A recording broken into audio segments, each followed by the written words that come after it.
All right, everyone. You're listening to Those Other Girls with Mallory and Friends.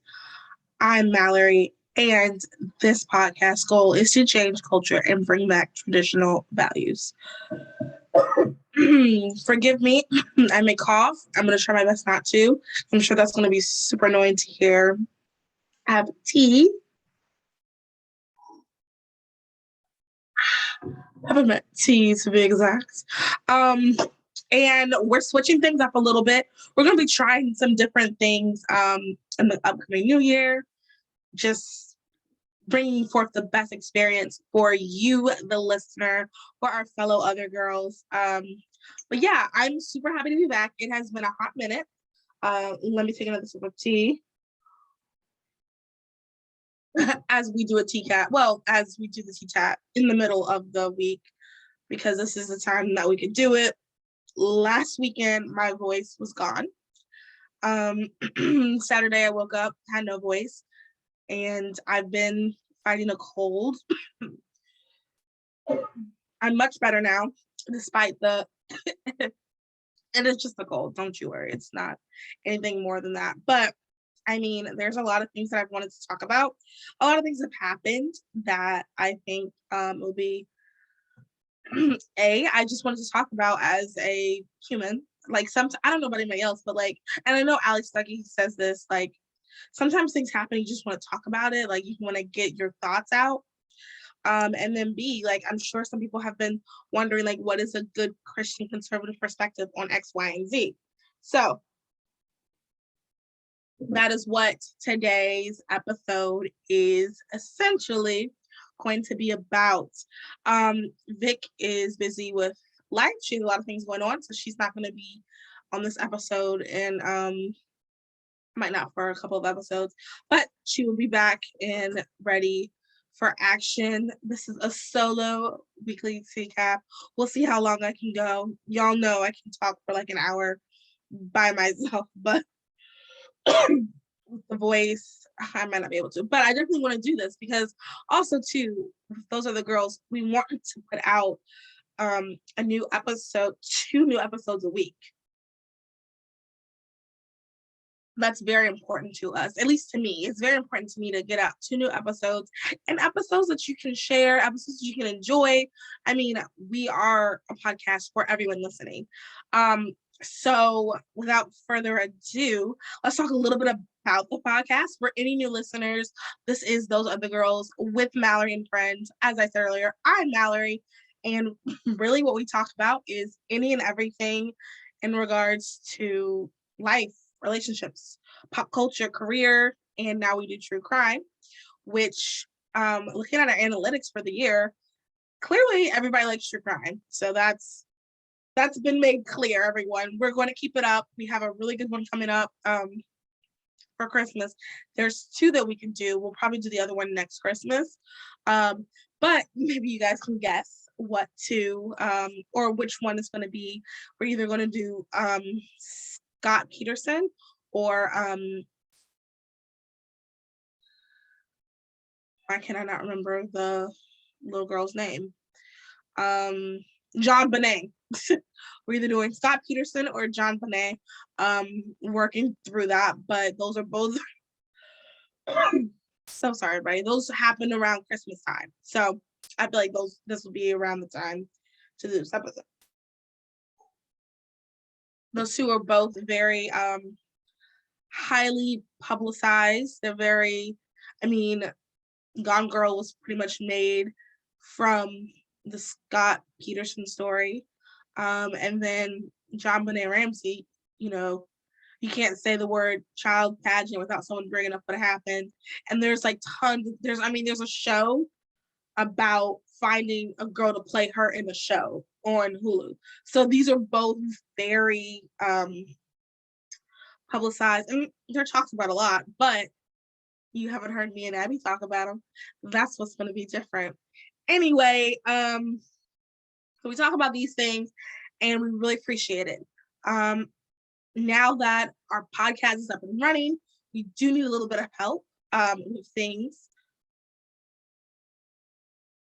Specifically financially, right now it's all coming out of my pocket, and it'd be amazing if I could just have a little bit of help, because if this podcast is truly helping you, it'd be great if you can share your help with others. For example, there's 2 ways you can do it. We have a donate button on our website, and you can just donate however much you want, or you can become a supporter, and you can do 99 cents a month, $4.99 a month, or $9.99 a month. It's all on our website. If you go to thoseothergirls.com/donate, you'll be able to see it, and it'll just really help us pay for things like the website, some of the things that we have coming up. It'll just be very, very, very, very beneficial. All right. Oh, last thing I wanted to say, thanks everybody for donating the money for the pads. We did reach our goal, and I'm going to be picking them up this weekend. And then I'm going to be dropping them off to the shelter. So yay on that. Hopefully next year I'll have, we can come up with like another, I don't want to say another goal, but we can come up with another way to make it better. We talked with Olivia Stelter about period poverty, and some of the things she said was for middle schools, she will donate like pads and leggings and like a little kit for the girls. So if they do catch their period, they don't have to go home and miss school. And I think that's such a good idea. So maybe we can come up with some idea, something like that. I don't know. We can all brainstorm. When I say we, I mean all of us. So if you are listening, you have an idea, seriously, email us, message me personally, however you want to contact us, let us know. All right. Now we can get into the weekly TCAP. Like I said, I'm super sorry. I'm still getting over a sickness, but I really did want to talk about these things, and I really do want to do an episode for you guys. I'll probably be sipping tea a lot. I mean, there's a lot of tea-filled things that happened this past 2 weeks, really. Here we go. All right. First thing I want to talk about is a plumber discovers money and checks in the wall of Joel Osteen's Lakeview Church years after a $600,000 burglary. I don't know what a burglary is, but a burglary. The 500 envelopes full of cash and checks were found behind a loose toilet as workers moved the wall insulation. Very interesting story. I'm curious how that happened. I don't think it was Joel Osteen. I know that was my first thought, like, wow, Joel, he like hid his money, but like doing more research on what happened, it sounds like it was like someone who worked for the church, maybe even a disgruntled employee, that like hid it and was going to come back for it. But maybe it reminds me of an episode of Adventures in Odyssey. Like they hid it and it was going to come back for it, but then maybe like they died or something happened and they couldn't come back for it. So then this random plumber finds it and it's like, ooh, oopsies, here it is. I just think that's so crazy. A podcast I was listening to, they were like, what would you do if you found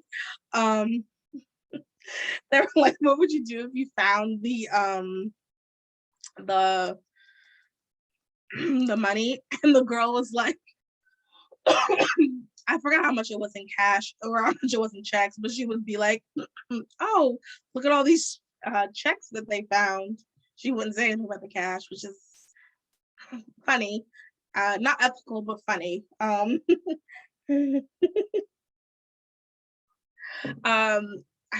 what would you guys do? That'll be this question on Spotify if you found $600,000. Because here's the thing, they already probably had it insured. So the $600,000, it was burglarized, so they know about it. So it's not like, and it was years ago. I forgot what year it said in the article. It was years ago. So even if, like, it's not like the church, well, it's not like the church needs it, let's be honest. And it's not like it's hurting anyone if you were to keep it. I'm not pro keeping it. I wouldn't keep it because I do think that's wrong. And I would not want to mess with money that is God's money. Whether you agree with Joel Osteen Church or not, personally, I do not agree with it. But the people who donated thought they were donating to God. So I wouldn't mess with that personally. I mean, I know some people don't care about that stuff, but your girl does. So I wouldn't be messing with that. But I don't know, like, what would you guys do? Nothing can be done about the checks. And I'm sure the people who are the checks are like, the checks were void probably when they found out about the burglary. But I don't know. What would you guys do? Pause 1 second as I get the charger for this laptop that's recording everything. Hold, please. Oh, stop. Yeah, there we go. I guess I'll talk even though it's a blank screen. I personally use $600,000 for a myriad of reasons. But like I said, I just really think it would just not be wise to take money that people thought was going to God.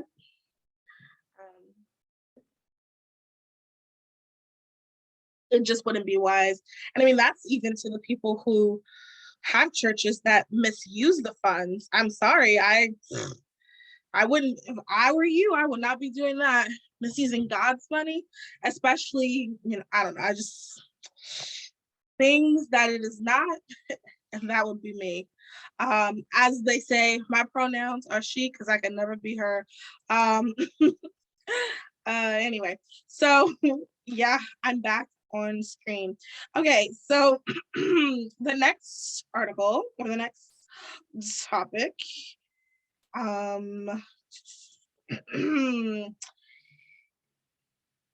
is a women's rights issue, which I think is,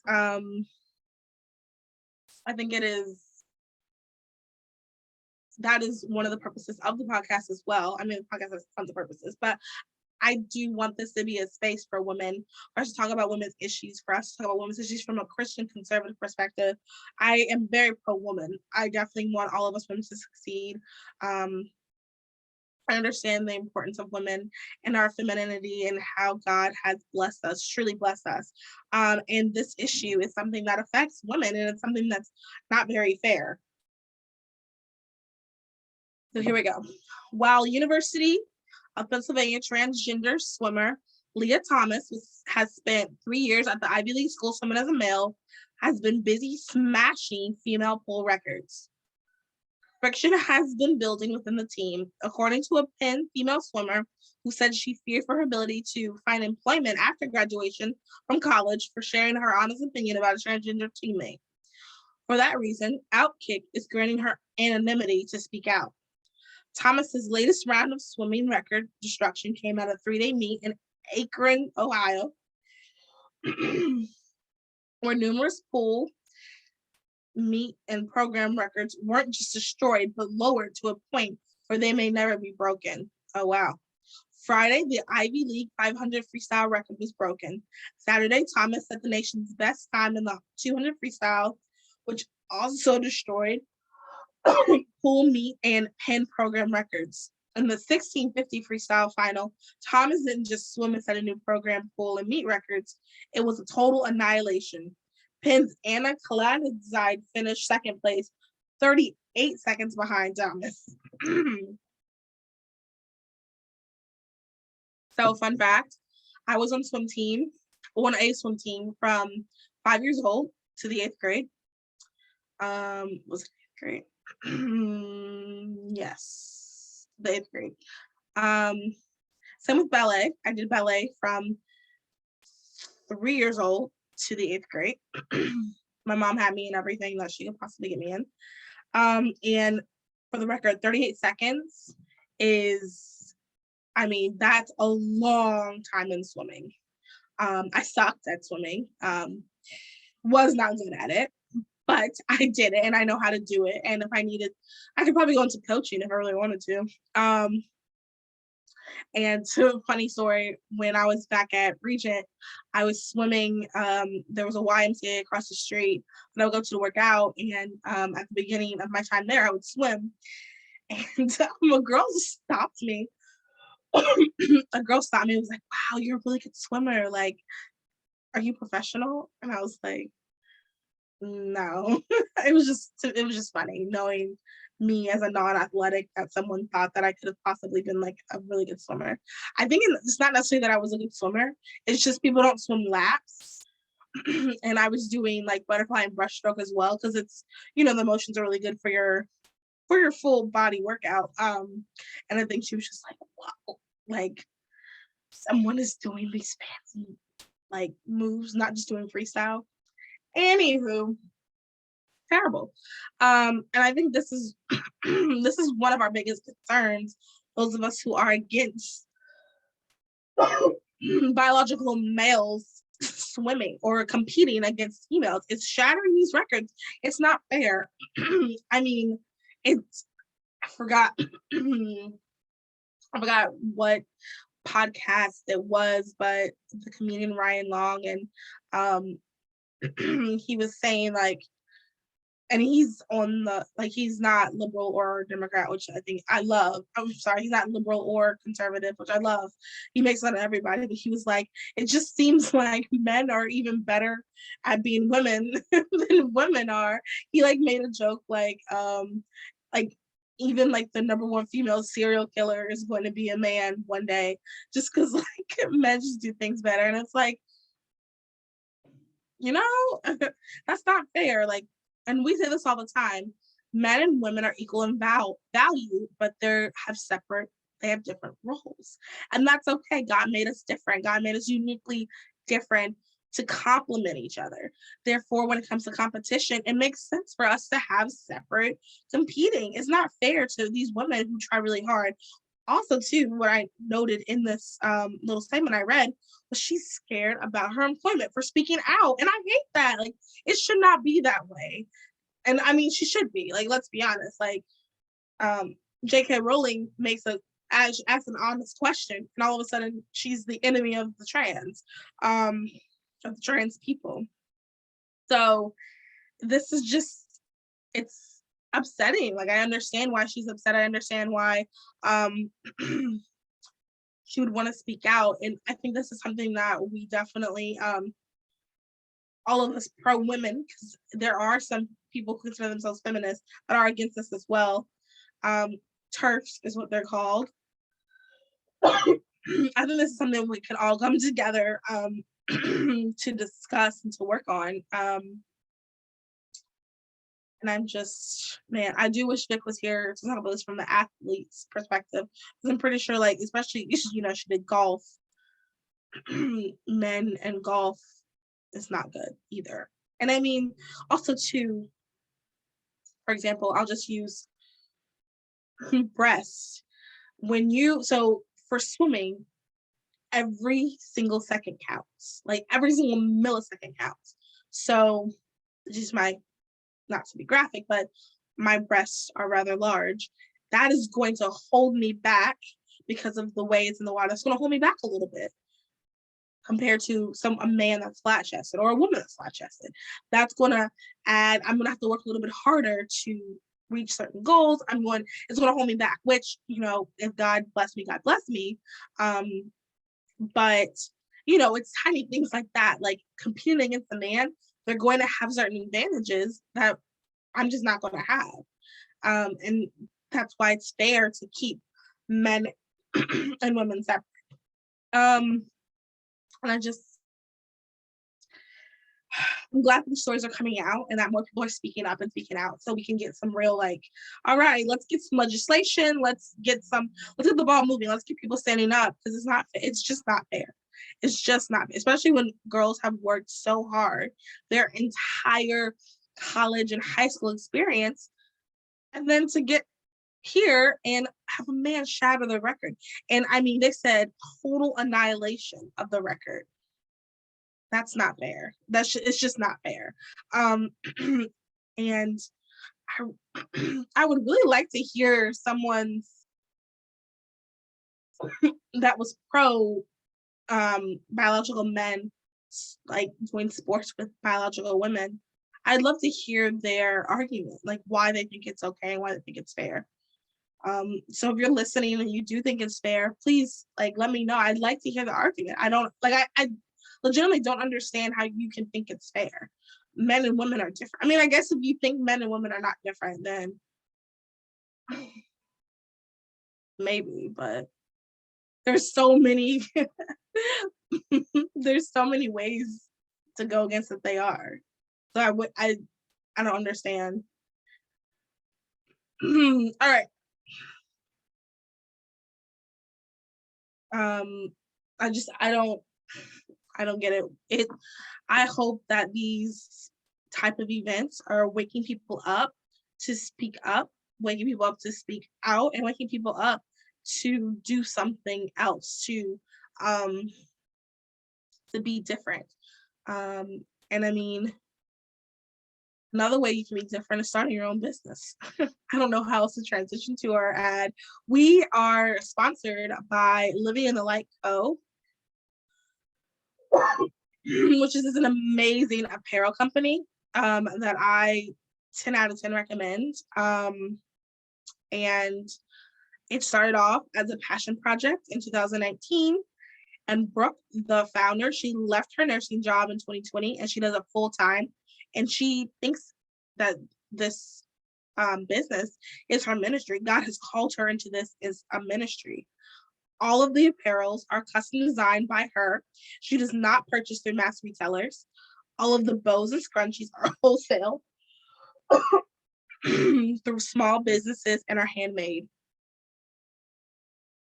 Their goal is to wholesale through more and more small businesses so that customers know where their items are sourced and who is making them. Ultimately, you can be reassured that when you spend money with them, it's going to wholesome families who are creating beautiful things to support themselves. We here are very big on shopping small. And their priority is to ensure that Living in the Light Co. is 100% spiritually based and run. They do not crave to cancel culture. I love that she added that in the last part. They do not crave to cancel culture. There's been a lot of super, super, super cute things on their site. You should definitely check it out.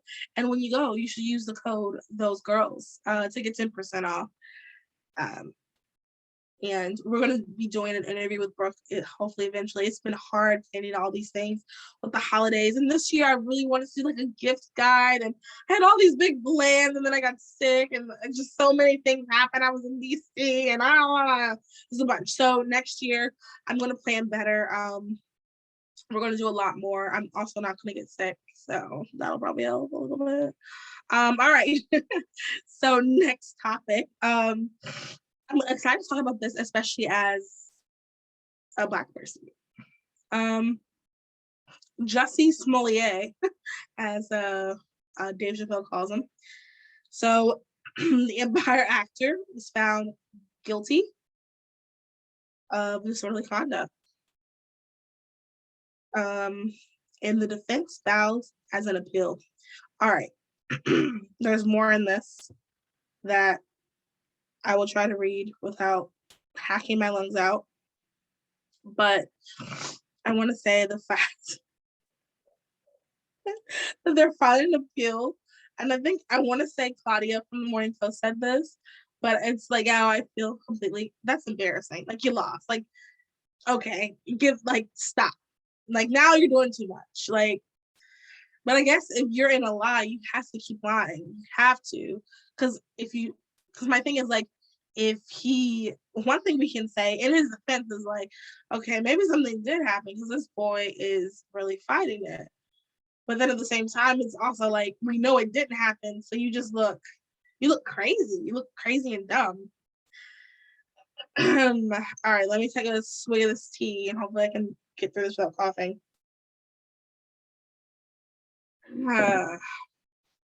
After Jussie Smollett was found guilty of lying to police about a stage attack on himself, his defense is planning their next move as the former Empire actor can be sentenced to prison. The defense is vowing to appeal the verdict that found Smollett did in fact lie to Chicago police when he said he was a victim of a racist and homophobic attack. Prosecution contended Smollett recruited the Osteen brothers for a staged hate crime in Streetsville in January 2019 because he was upset that his studio didn't take seriously a threatening letter he reported. That's not funny. Through surveillance video and a rideshare record, police were able to identify the Osteen as the men who left Smollett bruised and battered with a noose around his neck and doused with bleach. The siblings said it was all a hoax devised by Smollett for media attention, but the actor testified the attack was real and that the Osteen were lying. Ola Osteen had no comment on the verdict, but took a swipe at reporters who referred to the Chicago-born brothers as being Nigerian. Okay. So I think it's awful. Well, lots of thoughts. I think it's awful that someone would stage a hate crime with the way the world is today. We're in such a racially tense time that staging a hate crime is a hate crime in and of itself, pretty much. It's causing unnecessary conflict. That's one thing. And the other thing is like, it just wasn't a believable story. I remember hearing about it and I remember thinking, that doesn't sound right. And I mean, I know people have joked about this, but I'm gonna add to the joke. As a Black person, I'm not gonna be outside in Chicago in the cold at 2 a.m. I'm sorry, why would you do that? Who was gonna do that? And then I heard Kev on stage say this in his podcast. He said the Venn diagram of people who watch Empire and are MAGA, not just like conservative or like not Democrat, but MAGA people is pretty small. And the reality is, what are they going to be doing in Chicago? You know, like it didn't make sense. And I remember thinking that's why when it first happened, I didn't say anything because I was nervous that if it was real and I said something, I would look stupid.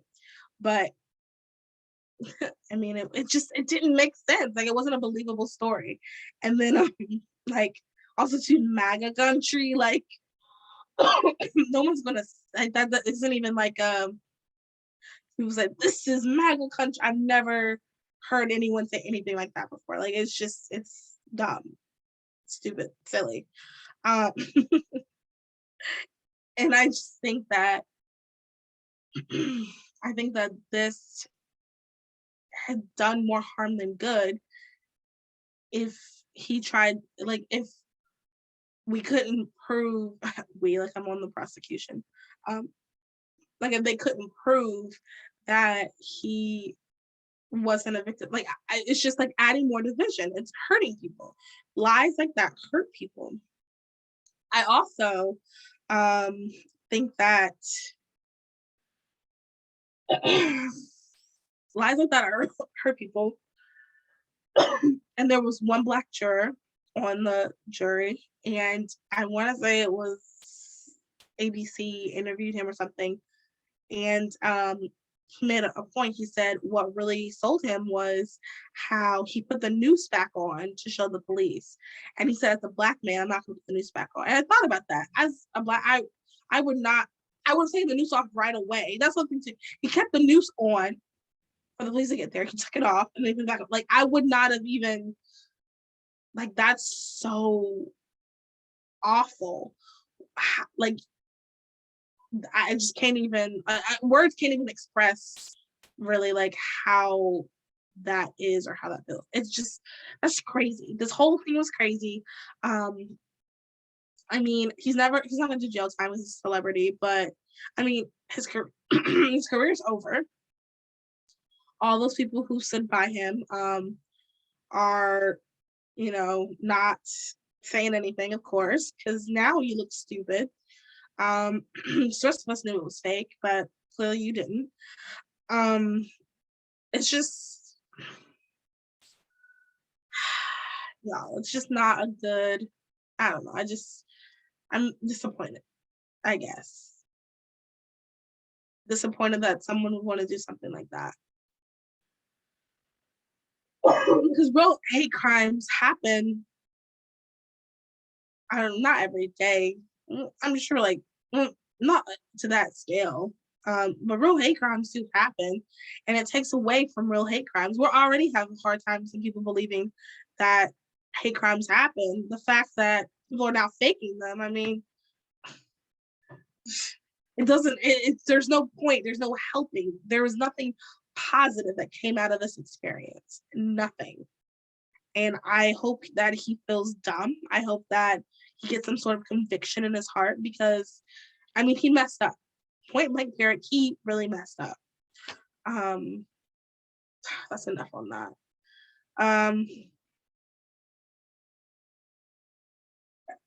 So the last story. I'm sorry, y'all. I hope it's not. I was debating. I was like, should I keep recording if I'm coughing? But I have listened to podcasts where people cough before. I'm trying to do it away from the mic though, because I'm sure, like, if I'm like into the mic, that'd probably be super annoying. But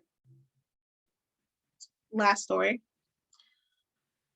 Pop star Billie Eilish candidly admitted the damage that porn did to her brain and her sex life during an interview with Howard Stern, where she denounced such content as a disgrace. I'm smiling because I love to see it. I love when we talk about harm that is porn. Porn is so harmful. Porn hurts people. Porn, there is nothing redeemable about porn. There is not a single redeemable quality about porn. Porn is not okay. It is not acceptable. You know, if your boyfriend is watching porn, ladies, I'm gonna actually, let me read what Billie Eilish said, and then I'll do my porn monologue. All right. So according to Eilish, she began watching porn at the young age of 11. Oh, God. And that right there says so much. That's so sad. Causing severe damage to her brain and her sexual outlook. As a woman, I think porn is a disgrace. I used to watch a lot of porn, to be honest. I started watching porn when I was 11. I think it really destroyed my brain, and I feel incredibly devastated that I was exposed to so much porn. Eilish said that porn influenced her to push boundaries during her first sexual experiences, saying yes to practices she would have said no to. The first few times I, had sex, I was not saying no to things that were not good. It was because I thought that's what I was supposed to be attracted to, she said, adding that she is so angry that porn is so loved, and I'm so angry at myself for thinking that it was okay. So sad. I mean, at 11, that's so young. I'm sorry. That's so young. And I know kids are having sex at like 10 now, blah, blah, blah. That's young. That's so, I can't even imagine. At 11, like, I think I had my first crush at 10. Like, I can't imagine, like, having full on sex. It is, oh God, that's just so sad. I'm really glad this topic is being talked about, and I'm really glad that she is someone famous, mainstream, that is speaking up, that, you know, the youth the youth will listen to and realize that porn is not okay. My little monologue about porn really quick. Let me take a sip of tea. First, I'll speak to ladies with the boyfriends. Ladies with the boyfriends that watch porn, nip that in the bud tonight. Whenever you hear this, this is your, if you were like, I don't know, I'm on the fence, this is your sign that do not nip that in the bud. This is something that is not acceptable. It is not acceptable. One of the things, there's a myriad of reasons not to watch porn. A myriad. You can go to fightthenewdrug.org.com. I'm sorry, fightthenewdrug.com. And they have lots of resources on how to talk to someone who's addicted to porn. They have resources for people who are addicted to porn. But one thing, I'll just talk about one thing that really sticks with me is the thing with porn is, especially, you know what? The devil, as they said, the devil's trying to get me not to talk. Anyway, one thing with porn that someone mentioned, and like this really stuck with me, is porn starts off, when you start watching porn, especially at a young age, starts off very vanilla, and then it gets more violent, more outrageous, more crazy. You don't just watch porn like regular vanilla porn. You're going to want to start doing racial stuff. You're going to want to start seeing younger stuff. You're going to want to start seeing more violent stuff, because that's the emotions it gets at. It's not, the little vanilla stuff isn't going to feel good anymore. And you know what? That is going to translate to how he treats you, because him watching that is how he views women, and that is how it's going to be translated to you. So nip that in the bud. You know, I would speak with him, come at him with love. Next thing he needs to do is talk to a male accountability partner in his church.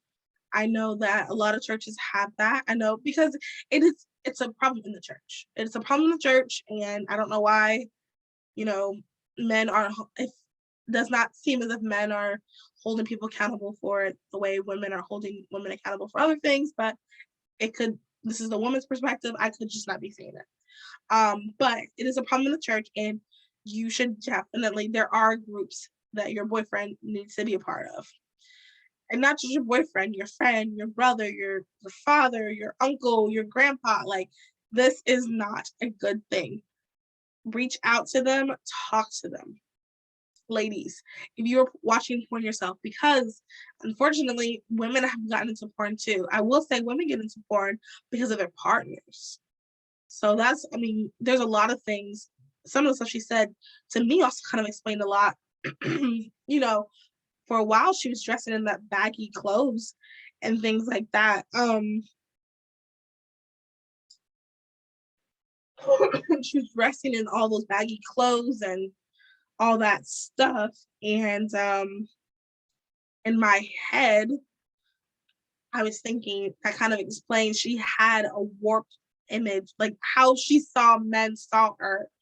If she's watching porn that young and that much porn, how she saw, the way she saw that men saw her was all about her body. If you're that into, you know, anyway, we will do a whole episode on it. But ladies, if you're watching it, it's a terrible, terrible addiction. And I am so sorry. And you know what? Same to the men. Men, if you're listening, you're watching it. Anybody that's that was for a loved one earlier. Anyone that is who is going through it themselves, I'm so sorry that it is a difficult addiction to stop. And I'm so sorry that you're gonna have to go through this, but you have to stop. Like I said, it is something that you will have to escalate. You will have to always escalate, and you deserve better. God wants more for you than that.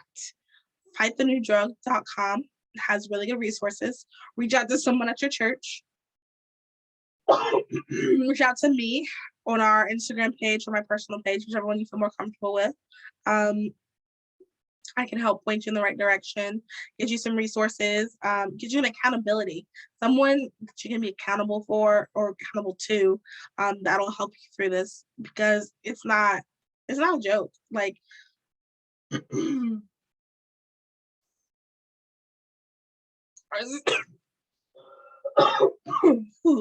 let me take some tea. I'm so sorry, y'all. I'm so sorry. Our society has made porn seem to be this, oh, it's okay thing. It's not. It's not. And I hate that. I hate that it's so accepted. I mean, I remember I'm in like this random like beauty beauty Facebook group, and the ladies, sometimes the lady will be like, I got my husband watching porn, what should I do? 80 to 90%, oh, it's not that big of a deal, let him do it. And I always try to make sure I say, girl, don't do it. And I always link fightthenewdrug.com, and it is nonpartisan and non-religious. And I always try to say that too, because you never know it's a Facebook group with like thousands of people from all over the country. So you never know how someone feels or like their religious or political stance. But so I always say it's nonpartisan and non-religious. It's just so common. It's so like, it's not that big of a deal, girl. Like, he could be cheating. He is cheating. He is. I don't want to get graphic, not in this episode, but think about it. If you truly sit down and think about what happens while a man watches porn and about cheating and how it connects. Yeah, so I think it's great that she's speaking up and she's speaking out. I'm glad that it's becoming a mainstream topic now, especially even with like things going on with the Maxwell case, the human trafficking. It's all connected. Human trafficking, porn, abortion, it's all connected. That's a whole nother rant. I can go on another day, but I'm gonna wrap it up. Thanks everybody for listening. I'm so sorry I was coughing, but I really did want to get this episode out to you guys, and I really want to discuss these topics. I think it was an interesting 2 weeks, and it was like, I can't discuss it next week because then it's not, none of these will be relevant. So I was like, let me at least try. I hope the coughing wasn't too bad. I'm so sorry. I tried to move my face away from the mic. But yeah, thanks everybody for listening. If you like this, make sure you rate, review, subscribe. Hopefully that's the last one. Rate, review, subscribe. Tell all your friends you are enjoying Those Are the Girls with Mallory and Friends. Tell all your friends that they need to also check out our merch. We have anti-abortion social club sweatshirts and long sleeve shirts and stickers available. We also have Those Are the Girls with our new logo. We have that sticker available as well. And we're gonna get more, but help us out. That's another way you can help pay for things, is if you order from our merch store. I'm trying to think of anything else. I think that's it. Thanks again. Thanks again. Thanks again. Okay, I'm done. Thanks again so much for listening. I hope you have a wonderful, lovely rest of your day. Everyone, bye-bye.